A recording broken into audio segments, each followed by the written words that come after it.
Sam.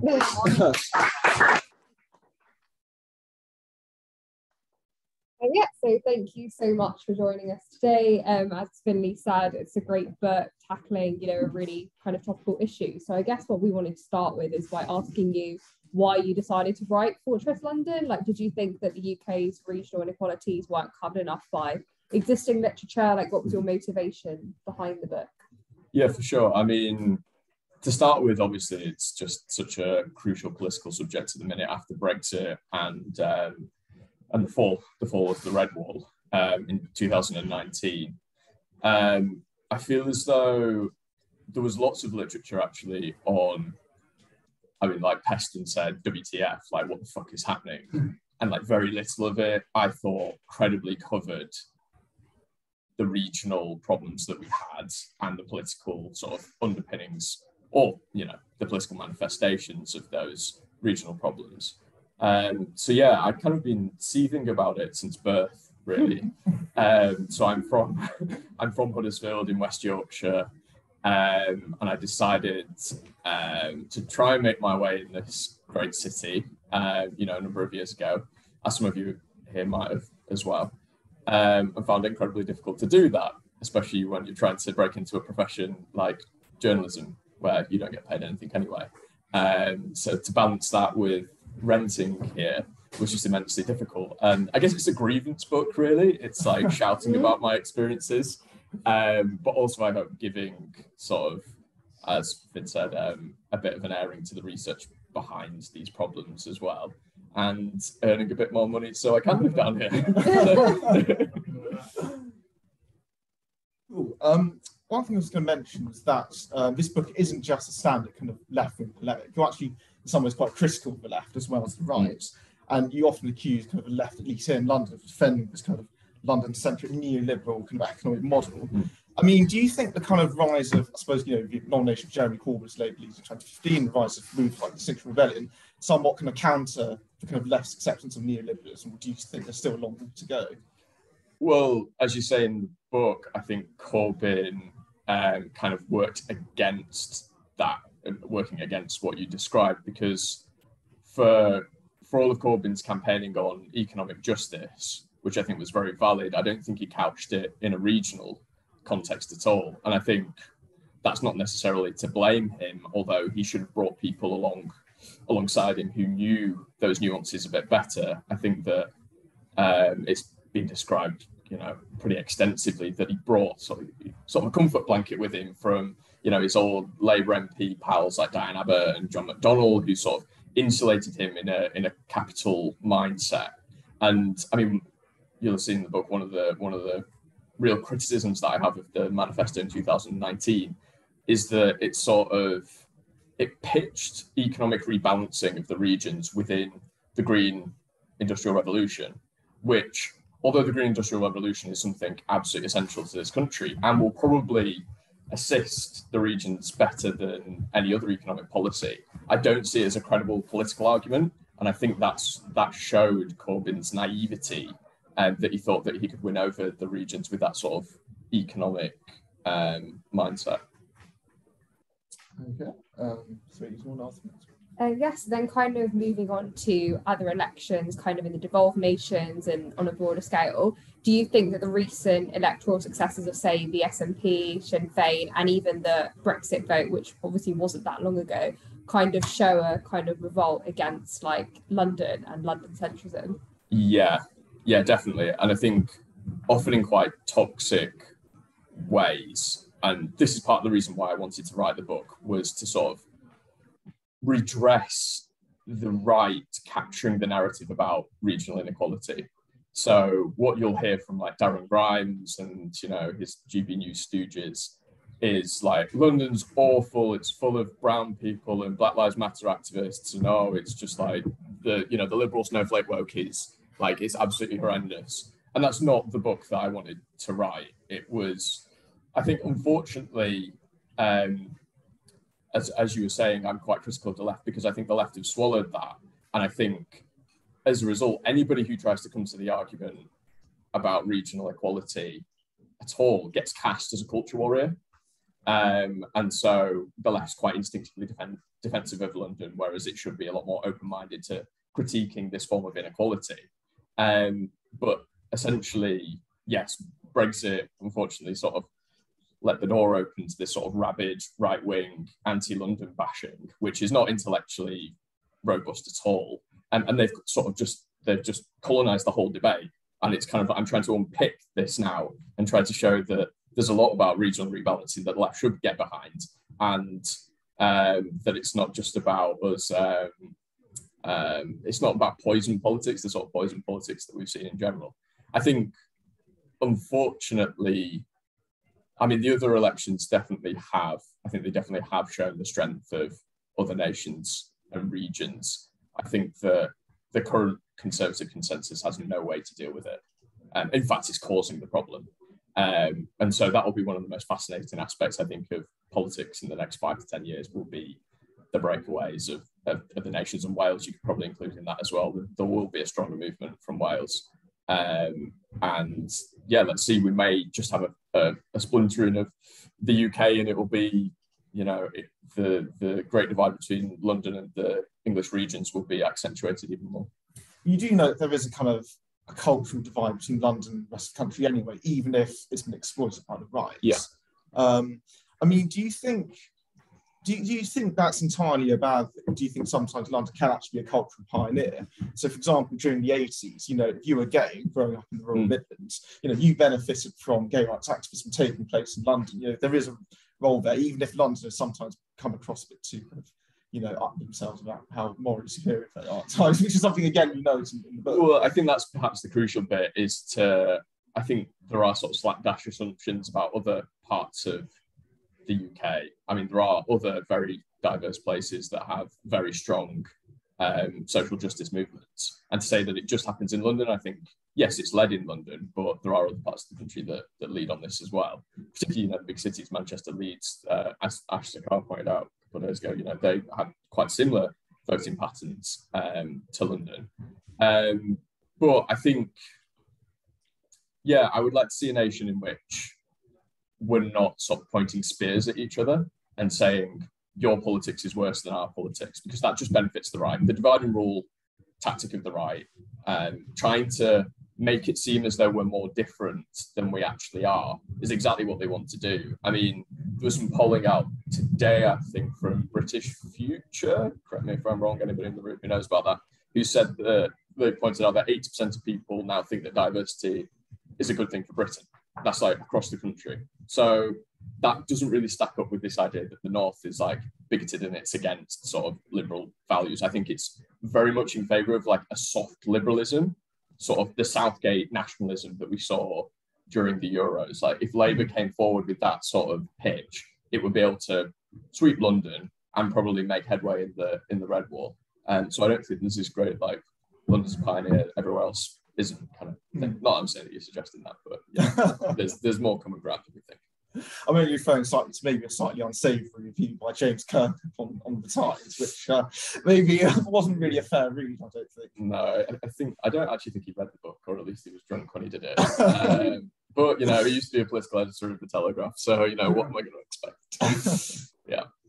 I think you kind of mentioned, like touched on this a little bit there with kind of the Southgate nationalism of the Euros, but in what ways do you think the Labour Party specifically can kind of advocate for more regional equality without alienating its base in London? Because in the recent elections, you saw Labour kind of clean up in areas like Westminster and Wandsworth and make real headway here. So how do you think they can kind of make this more regional equality without kind of alienating those gains?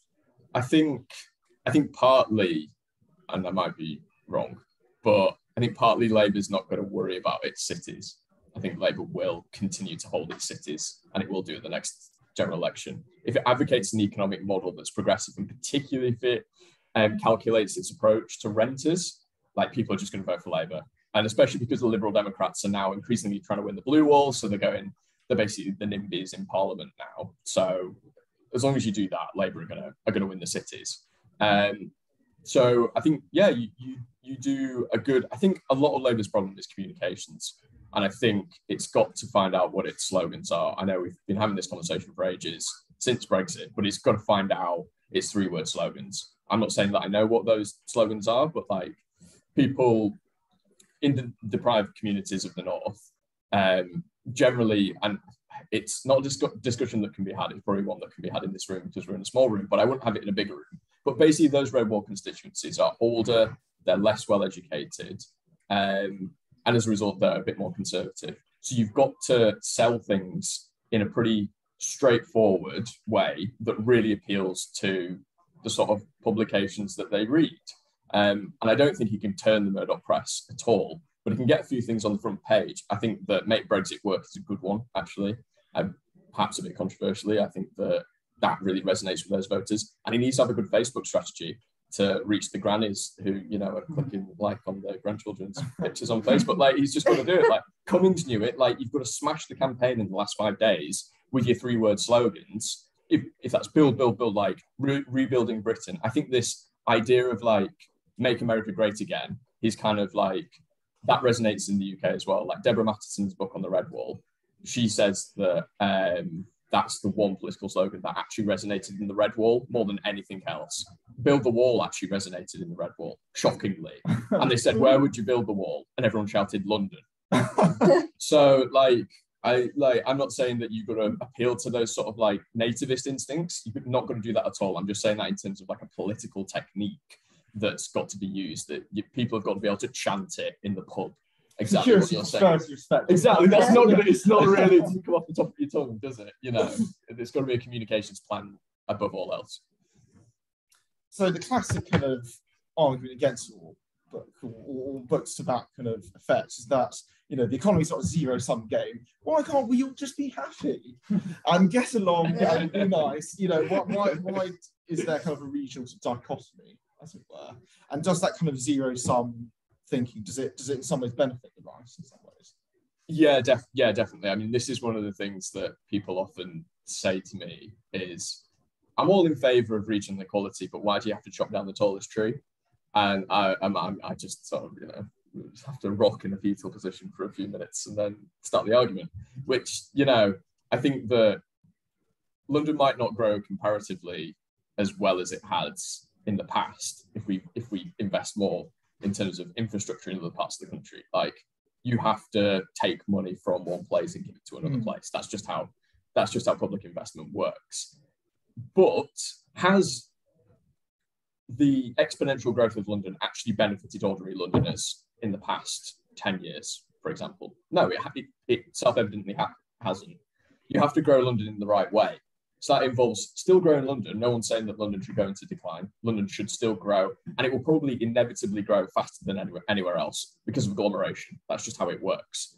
But if we manage to devise a system whereby we incubate other parts of the country, and someone like me, who, you know, would rather be in Leeds, you know, you're all lovely, but, you know, I would rather be living in Leeds, to be quite honest. I wouldn't, you know, I would really like to pursue national media opportunities up near where I live.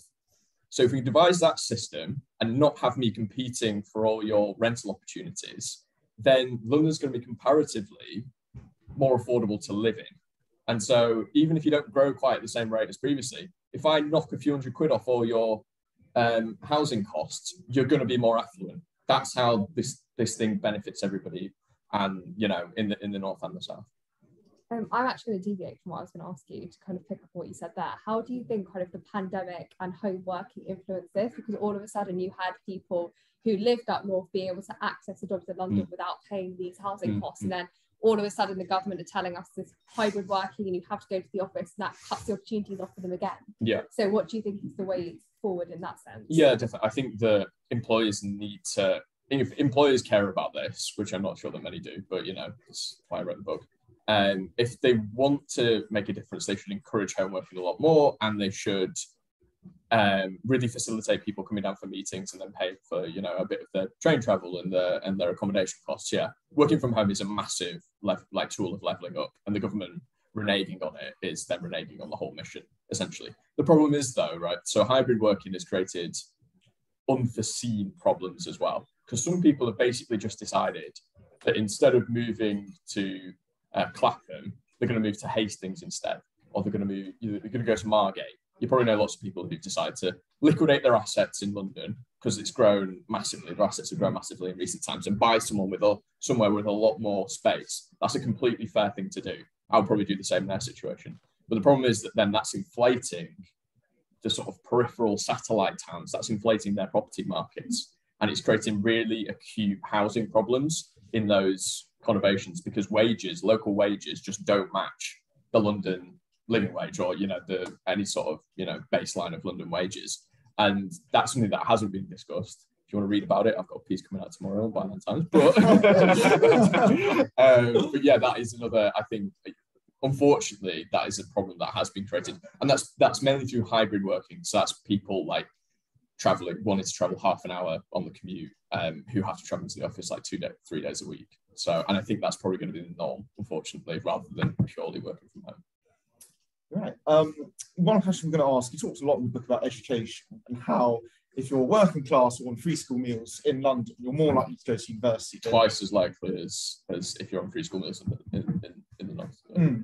Yeah, definitely. So, what is there anything that the rest of the country could learn from London's success there? And is London perhaps to blame for, hoarding kind of educational opportunities in the way it has economic opportunities? I don't think to blame. I mean, I don't try and blame London for anything really. I think these factors are structural and they're administrative. The state has taken several actions that have compounded London's dominance. I think in terms of hoarding educational opportunities, obviously, I say the university sector is especially strong in London. But I think that's, again, it's a structural thing. It's the same as economics. Like companies, the government, the arts, etc., like to be based close to each other because then they can just exchange information a lot easier. And that's kind of the same with schools in London. Like, as you'll have read in the book, the London Challenge was the major sort of kickstart to London schools. Like in the early 2000s, London schools were shit, basically. Like they were not good. And it was a bit of a trope. It was kind of like knife crime is now in some ways. It was like, God, you don't really want to send your kids to an inner city London school. Like parents were trying to get their kids out of the capital. And now London schools are just like way ahead of the rest of the country because basically New Labour piled a load of money in and set in motion the London Challenge programme, which was run by Tim Brighouse, who I interview in my book. And he basically said I think it's a marvellous policy. He was basically just like, let's pair schools together that have similar sort of features, maybe a school with a high proportion of ethnic minority students, right? And the high-performing schools, like, teach the low-performing schools the tricks of the trade. And then, like, that wasn't like a government edict. So when another minister came along and was like, oh, what I want to do with schools is X, it never contradicted the London Schools Programme. The London Challenge, because it wasn't like a prescribed government policy.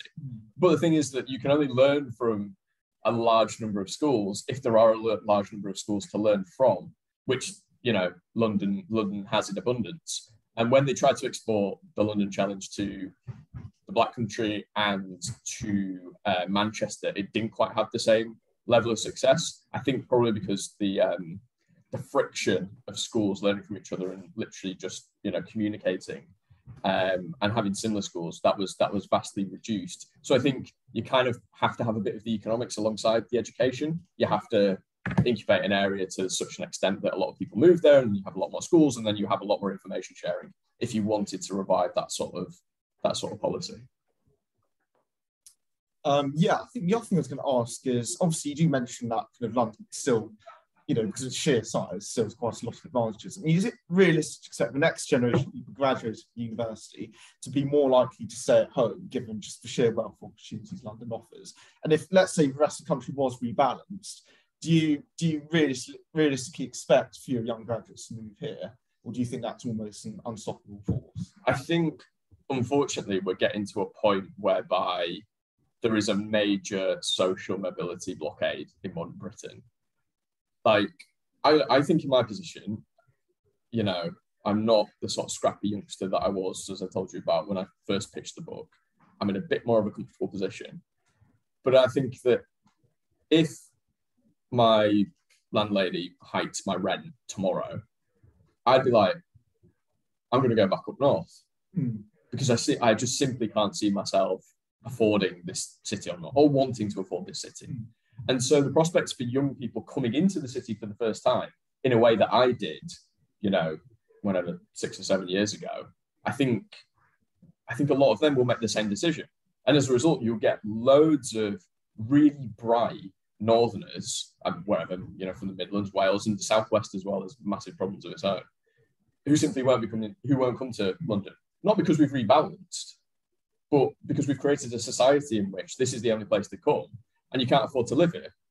Sorry, this is all very pessimistic, but yeah, I think as to your wide point as to whether, if we had the rebalancing of the nations and regions, whether we'd ever see people of their own accord choosing to stay. Yeah, I think there are examples of other countries, primarily Germany, which obviously read about in my book, that they do, that does happen. And I think that people are just have such an affinity with the place that they live as well, in a way that Londoners do, that naturally, instinctively, they want to, like, everyone wants to go to a big city and try that out. And I would have moved from Huddersfield to Leeds, for example, and that would have seemed like a big city to me, you know, and I would have been fine with that. And I think lots of other people will be the same. Yeah, I mean, I did have a few more questions. You know what, I think we can actually open up. Is that okay? So, would anyone either on Zoom or in person like to ask some questions? Yes, Vic, do you want to ask? Yeah, sorry, I probably got quite a few questions. Maybe we can start those up after. So, caveat, one thing, how much you actually talk about London, and how much you just talk about the South East in general, and that kind of wider encounters thing. Also, how much do you talk about kind of the cultural of the capital and how cultural policy affects that? Because, like, being from up north and south, it's not necessarily the jobs that come into London, it's the actual lifestyle that I don't think I can get from north. Yeah. Unless I'm like in the central of Manchester, no one is. And thirdly, like, what policies are you actually suggesting? Do you think there should be an English Parliament? Do you think, like, in terms of nitty-gritty? Yeah. Sorry, that's 3 questions. Yeah, no, that's fine. Remind me of your first one again. How much are you talking about London? How much are you talking about, like, the South? Oh, the Southeast in general. Well, I think that London is, I mean, this was a criticism leveled at my book again today. So by that sort of laughter, it seems as though a few people might have seen that. But no, he was like, I sort of flip-flop between London and the Southeast to such an extent that he had to put the book down. So yeah, so that you probably take from him a lot more accurately than me what I actually do. But I think London, in many regards, stands quite far apart, even from the broader Southeast. I mean, you look at property prices in London now. I think I'm right in saying 550,000 on average, getting up to 600,000, and the wider Southeast, it's about £200,000 less than that. So it's not as though London and the Southeast are both sort of carting off together. London is very much ahead of the pack, and it's ahead of the pack on lots of different metrics, including poverty. And Southeast poverty levels are a lot lower than London, as we know. So I guess, I mean, lots of study London has such sort of a gravitational pull that I think the Southeast does come along with that. And so lots of economic studies just call it the Southeast, and as a result, I've had to reflect that. But it's very much focused on London and how it's set apart from the Southeast and the rest of the country. Your second question was the cultural dynamic of London. Yes, I mean, I do, talk about that to some extent, and I think you're absolutely right. Like, London is just like an orgy of everything, and the rest of the country just is, is bone dry. To extend that analogy, unfortunately. We're all young here. So yeah, I mean, that provides a massive draw, and I think there's to some extent actually there's a labour problem in London as well. That I think I'm right in saying that when you get to sort of the 30 age bracket onwards, people on average move out of London rather than move in. So you've got lots of, I think, pretty well qualified people who are escaping London, and particularly during this present. During the pandemic have done so, because people in the 20s want to experience the cultural lights that London has to offer. So it might actually provide like a long-term employment problem in some regards in the capital, particularly in hospitality and the likes. The third was again, a criticism that's been levelled at the book, so thank you, is what solutions do I have to offer? And I find this criticism quite strange because on the one hand, they're like, what are you proposing? And on the other, I'm like, I'm literally proposing like the reworking of the constitutional settlement in this country. Like, is that not big enough for you? So Andy Burnham has been banging on about this off the back of the interview that I did with him in my book, which is probably why people think that it's his ideas and not mine. Thank you, Andy. But he's very good at that. And when he hires me, I'm not going to complain about it. Not that he is. Don't quote that. The Spectator lurking in the Young Fabians chat, as I know they do. But yeah, basically, like, I think PR in House of Commons elections, I think getting rid of the House of Lords and having a Senate of the nations and regions is a big idea. Having greater devolution to an extent that it's pretty much federal. I think all those sort of things would work. I think if you look at Germany, the amount of money that they've had to pile into their levelling up agenda, so levelling up the East versus the West, they put 2 trillion in recent years. Yeah, and we're talking about a billion here, a billion there. Oh, isn't this so great? But that's the scale. That's the scale that we need, is 2 trillion. And Centre for Cities have said this as well. That's twice our GDP. So when people are like, "Oh, you're not thinking big enough," I'm like, "What? Like, what else do you want me to do?" Like, no. This is just other. Well, I'm just, again, it's my grievance politics. I'll probably write a whole new book on why people have criticised me. But yeah, no, that's kind of the criticism that is levelled. And part of my other solution, which I do say this slightly tongue-in-cheek because I don't think it will happen. But then again, what out of all these things is going to happen? Like, the government's not going to level up properly anyway, so we might as well propose out their solutions, but move Parliament up north or wherever, like the Midlands, Birmingham. Like Danny Dorling made some notes on my book and he said you should put it in Birmingham, you should put it in Leeds. I was like, okay, everyone's going to have that argument. But like, my argument for this is you need a big bang moment. And if you move Parliament, I mean, all of you guys would have to move with Parliament, presumably. So I don't know how you feel about that. Probably going to get a few more questions on that. But civil servants would move, journalists would move, and journalists would project a different outlook of the country when they moved. You'd have companies that need to be close to power would move. You'd obviously stagger the move of Parliament to a different place. But I think that would create this huge economic shift and also a symbolic shift in the country to say, we're not just about London anymore, we actually care about other places as well. Because the problem is that essentially you have all the assets of the country concentrated here, and we can't get our hands on anything else. Like, Parliament's one of the few things that you can get your hands on. Like, we're never going to get Canary Wharf to move to Manchester. Like, would be cool, but we're not going to do it. So, like, let's move the one thing that we can. Is my rationale. I can tell you don't agree with me. Go on. No, I don't not agree with you. Don't then just create a second capital city and then everything moves there with it. I think before you're allowed to ask a fourth sorry.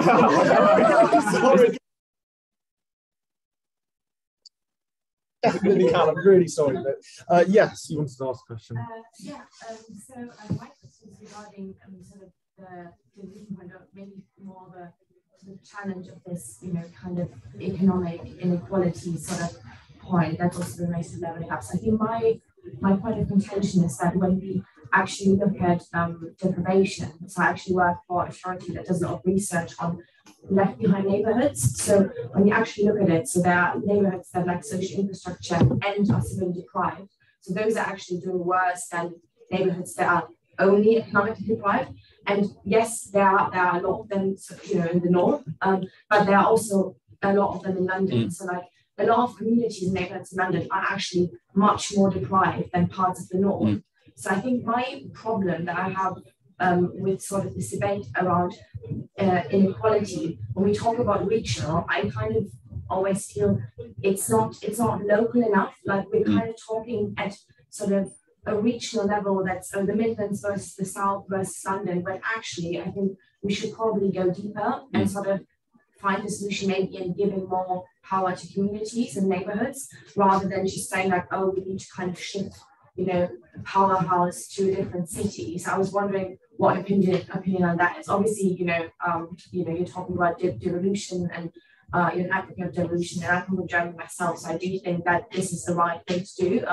And it works. It needs much more money than the government is willing to put into it. But I think that would be sort of my objection, that I do sometimes think when it comes to regional politics, it's very much about pitting parts of the country against each other, but you're actually not looking at the right picture, because actually there are like some of the most deprived communities are found in London. A lot of them are found in the north, but I don't think this debate between sort of, parts of the country is helpful. The X versus Y. No, I completely agree. And I think the title of the book is probably plays into that quite a lot to sell copies and make people read. But within it, I'm very much like London. It's clickbait, basically. But like within the book, London is a region. Like I'm talking about regional inequality, and London is obviously a region of itself. And I think a lot of the problems with the economic concentration of wealth in the capital, I think creates problems for ordinary Londoners and poor Londoners. So I think that regional rebalancing as a whole will benefit London and ordinary Londoners. So I'm very much not about it's X versus Y. I think that this whole agenda pulls up the whole of the country. As to your point about local politics, I entirely agree. I think that we need to have really powerful regional structures in this country, but that power flows down as much as possible to the communities, especially in London, which has got such a vast population, that you can have management of local resources actually on quite a large scale, even if you go really hyper-local. I think that just makes sense. Those communities know their areas far better than anywhere else. But the thing is, you've got to have a strong enough regional structure so then the power that they're imbued with actually flows to something that can make change. If sort of these communities have power to mend potholes or plant daisies or whatever, that's fine, but it's not going to create the real big economic shift that we need. I feel as though, this is the part of the devolution argument in the north, is that if you give a load of power, if you make Andy king of the north, what does that leave Newcastle, for example, which is a completely different centre? And I think that you've got to have really strong leaders in Newcastle and Huddersfield or wherever that feed into this regional superstructure that then benefits the whole of the place, rather than just having one sort of manner of the house sort of lording it over everywhere else. So as local as possible, I would encourage. Do we have any more questions? Yes. In fact, you are put hand up first. Just carry out. I haven't read the book. Would that extend to say the northern part? Is that something you consider? Yeah, I think so. I mean, I think IPPR have done quite a bit of work on this, and they say that basically our devolved settlement currently isn't big enough to have enough sway in the country. So it proposes 4 superstructures. So you've got the southeast, southwest, Midlands, and the north. So I think by virtue, you probably effectively have a parliament, an assembly type arrangement in each of those areas. If you were then to do PR on House of Commons elections, I wouldn't be against that. You had a question? Firstly, I thought the book was brilliant. I finished it the other week. It's like someone took everything that me and my friends from home thought and researched it properly and wrote it down. So thank you for that. I don't even know if you'll have the answer to this question, but towards the end of the book, you set out some solutions which are obviously quite long term of how to tackle these issues. And you've also outlined the fact that it's not just people outside of London that would benefit from these. It's also, like you said, the people who rent within London, people who are from the less privileged parts of London. The problem is that the people who will be putting those solutions into practice are the only people it does benefit, because they've bought houses here already, and the increase in house prices affects them positively. How do we get the people who should care to care? It's a tricky one. I think this is really about getting the left on side with this debate. I don't know whether any of you saw it the other day on Twitter, but I tried to stoke the flames a bit, and it didn't go tremendously well. So I think we've got quite a way to go. I think a starting point is that people like me who are making the points have got to do it in a constructive way, and we've got to be really careful about what we say to not alienate people. One chap who I get on with well, Philip Proudfoot, who founded the Northern Independence Party, Not saying that I'm a member, which I'm not, but you know, we get on all right. He gets the issue. He suggested that people just innately respond to the debate about about the North being deprived by saying, "Oh, but there's poverty in Hackney," and loads of people kicked off at him about that. And I think he was making a very valid point, which is basically that like we can't have the debate currently because people deny that regional inequality exists because they say that there's poverty in Hackney. Whereas that's actually part of the region, that's part of the regional problem, okay? But the fact that he said it meant that we're all afraid of having that debate again.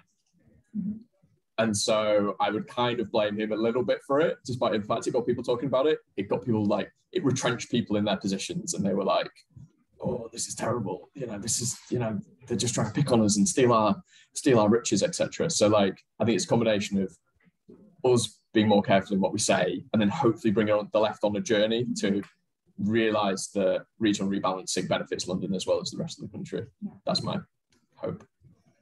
Got any more questions? Yes. So I had a rather full caveat, but it's just something that I've just been pondering on as you were speaking. So obviously the pandemic has definitely accelerated this, but there's been a huge shift towards moving to Bristol. Bristol has been cited as like the next London.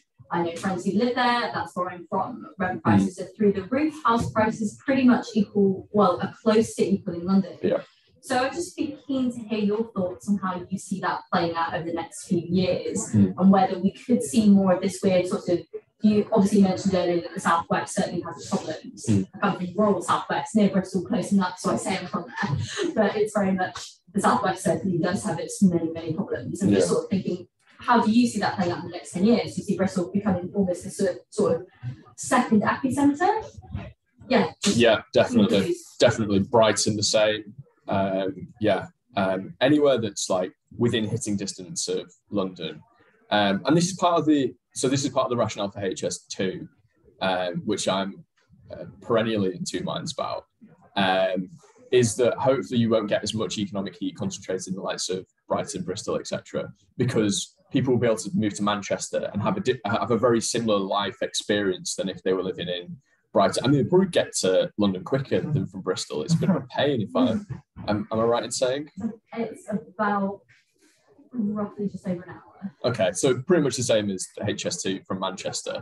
So people, when they're making that decision, do I move to Bristol or somewhere else, if I have to go into London a couple of days a week, they might choose Manny because it's, you know, because it's cheaper, for example, and they can still hit London, you know, in a good amount of time.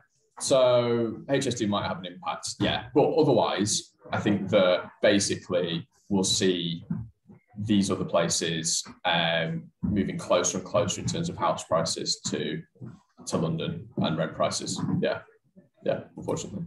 Do you think infrastructure projects in the southeast, like the Oxford, Cambridge office stuff, do you think that's what people in their home counties moving into London and like kind of help reduce the pressure on people moving to London, or do you think stuff like that would just continue adding to regional inequalities?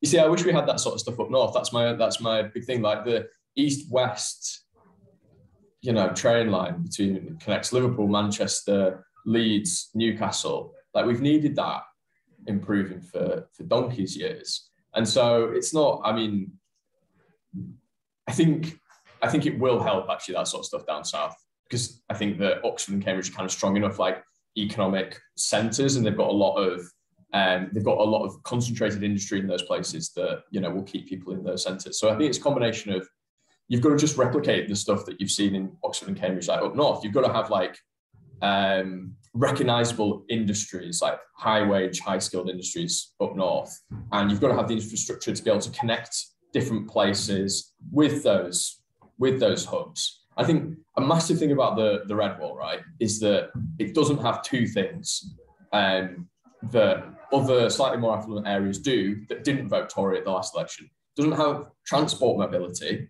and it doesn't have educational mobility. So like, I come from Huddersfield, and that's fortunately got a really good state sixth form sector, like incredibly, like no explanation that I can see. Like it just does. Wakefield up the road, which is Red Wall, it's not too different from Huddersfield. It's just gutted. It's like it's gutted, the sixth form sector. Like they have to go everywhere else to go to school, basically. So you've not, so, and then the connections to Wakefield, you can get to London in 2 hours, but you can't, you know, the reliability of the trains ironically means that, you know, it might take you an hour and a half to get to Leeds, but it can take you 2 hours to get to London from Wakefield. And so those two things really need to be sorted. If we're going to bring the Red Wall back as well, that's what Labour needs to concentrate on. And, you know, to say nothing about actually improving the prospects of those sort of places. By the way, you're very welcome to join us in the Wakefield by-election campaign.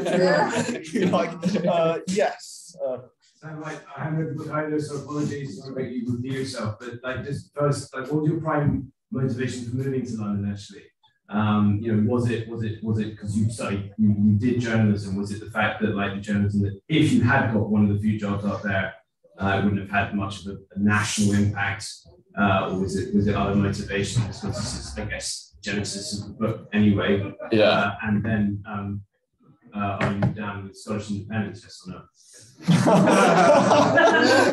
Glad you threw that in second. It gives me time to think about what I might say. So thanks for that. I mean, confession, part of the, so when I graduated university, I was basically annoying my parents. My mum said, why don't you apply for BBC work experience? So I could have picked anywhere in the country. Confession is that my girlfriend at the time lived in London. So basically I went to come down here and get laid. So that's the reason that I picked London. In fact, my editor took that out of the book, which I was quite sad about. So that's an exclusive little bit of information. But obviously what kept me here was that media opportunities are concentrated in the capital. Like, I've worked in Salford a bit for the BBC when I was at the BBC. And basically it's a charade. Like, they've moved bits of the current affairs operation. They've moved breakfast and they've moved 5 Live. But in terms of the substantial bits of their current affairs operation, it's still down here.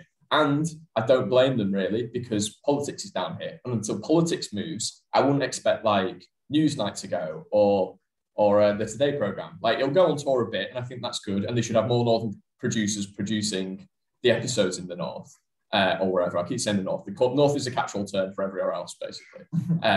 Just FYI.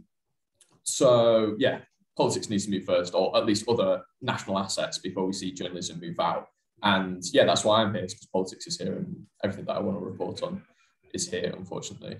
And then, do I support Scottish independence? Yeah. If they vote for it, I'm not Scottish. It's kind of like they can do what they want. Is my approach. Like, if they're in fact, like, I would not stand in their way. Now that the SNP have basically just like dominated politics for the past like decade, I don't think you can feasibly say they can't have a second independence referendum. And if they vote in favour of it, I'll be sad. I think that Scotland's a brilliant part of the union, and I, you know, the same way that Wales is, I have a great affinity with Wales. I worked in Wales for quite a bit, and I'd be really sad if it left. But if it elected to, and I've been and I've visited Holyrood, and you can really feel the sense of a different politics there that's not like, yeah, that's not rat infested. And I mean that in terms of MPs as well as the actual, like, you know, not Tory MPs, more like, you know, as well as the actual beasties. And then I'd be like, yeah, I get it. I totally get it. So yeah, that's my, you know, halfway in between us. Any more questions? Yes? I think you may have already I was just wondering if you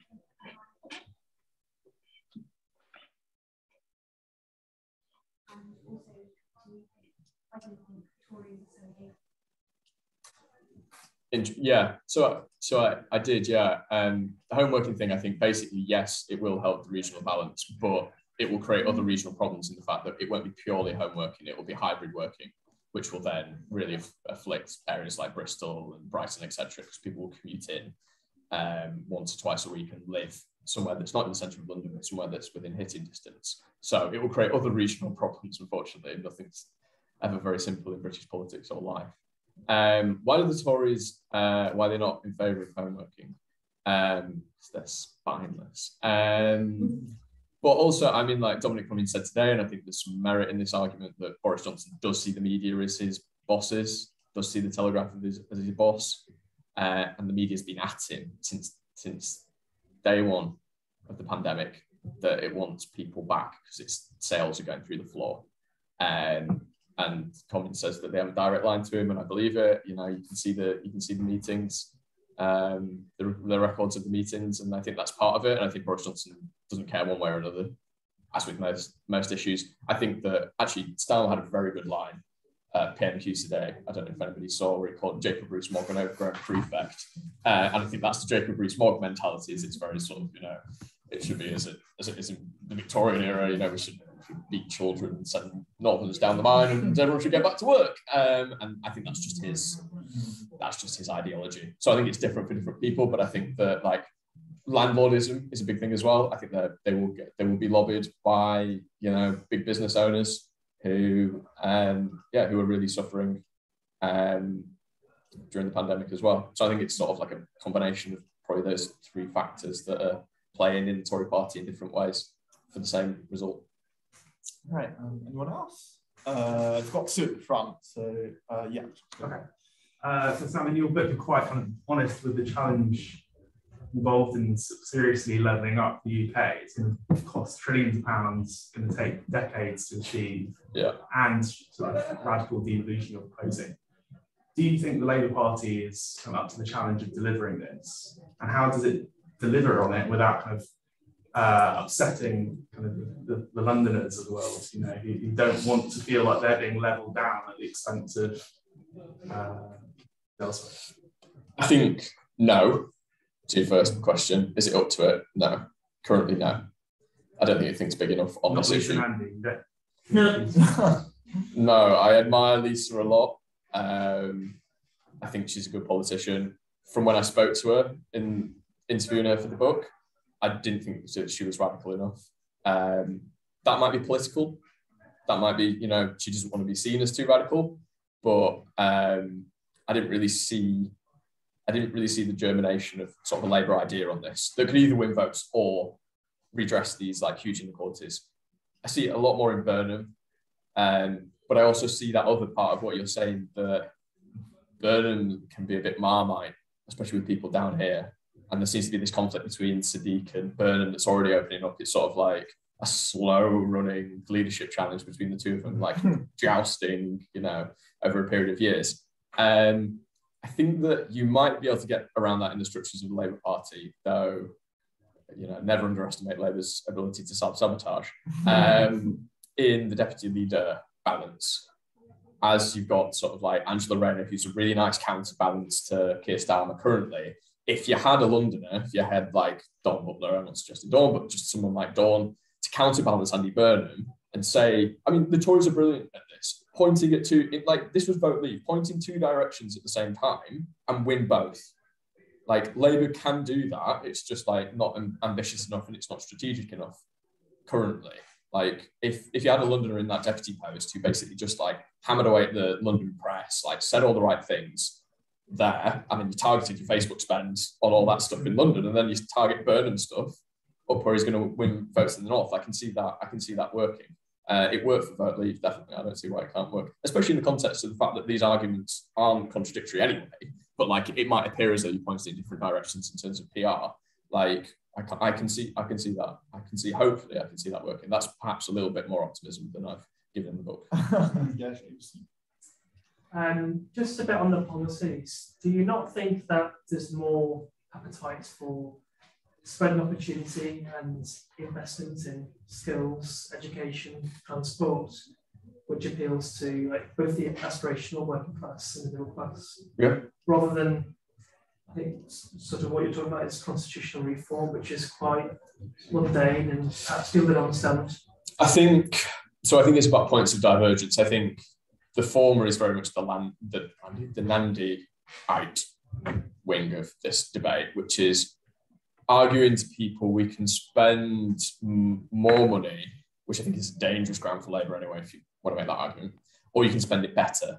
And that's a very difficult argument to make in those constituencies that we're talking about that have, that are less well educated. That's quite a nuanced argument to make, that we're smarter at spending money, especially when the Tory press will absolutely batter them every day and say that Labour are morons and are commies. That's really quite difficult. I think the benefit of constitutional reform is that you can basically take all their anger with the establishment and say, we want to build a whole new, Westminster basically. It's like left populism.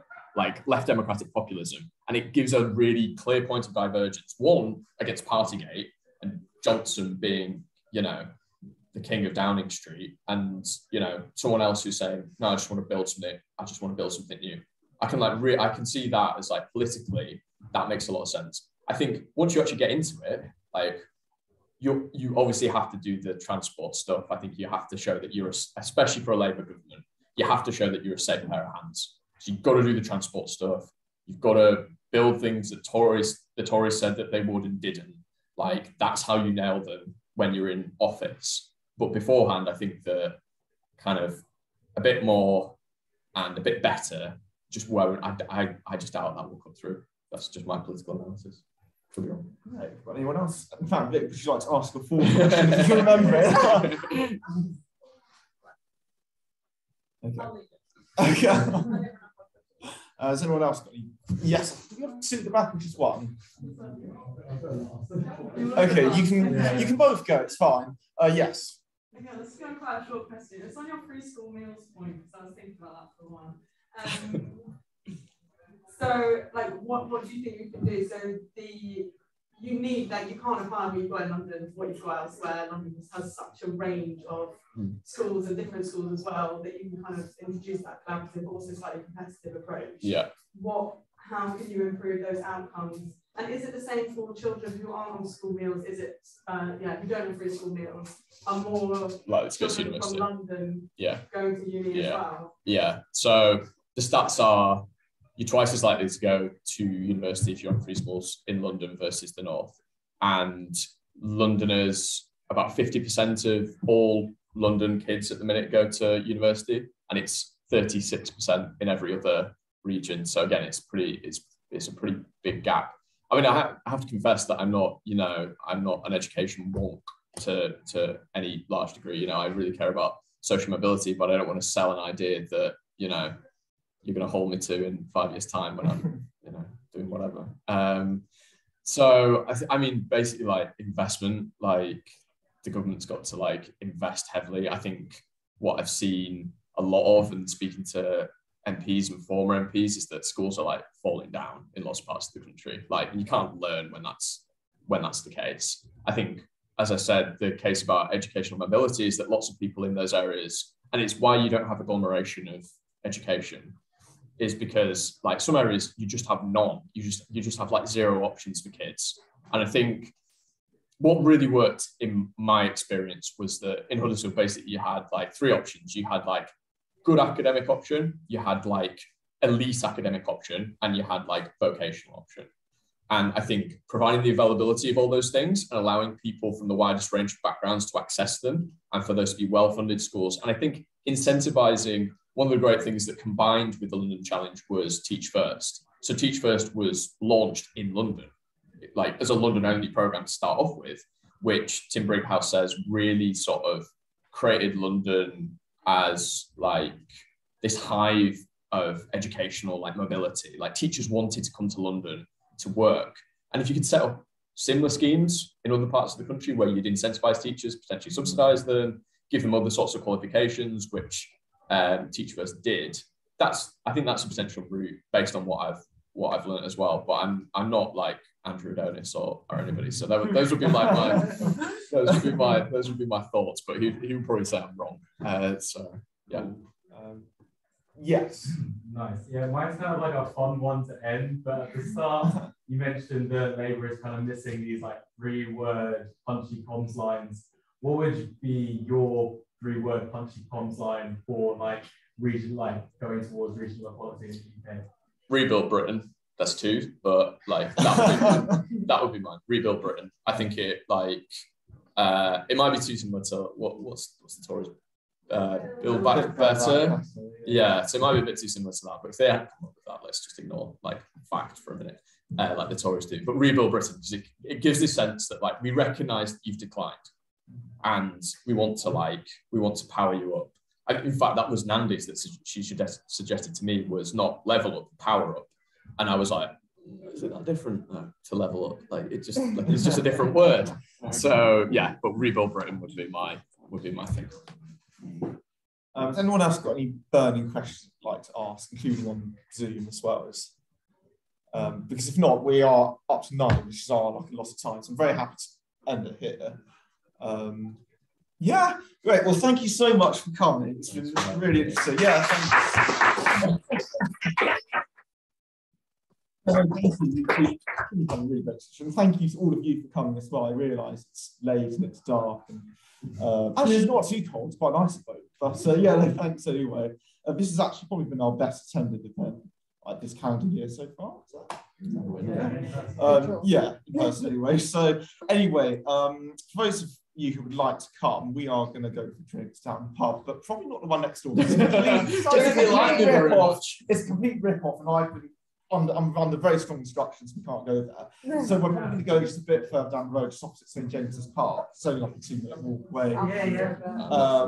If you'd like to come, please do. If not, it was lovely to see you, and have a great evening. And I'm gonna stop recording. I'm gonna do that. Just end the recording. Yeah.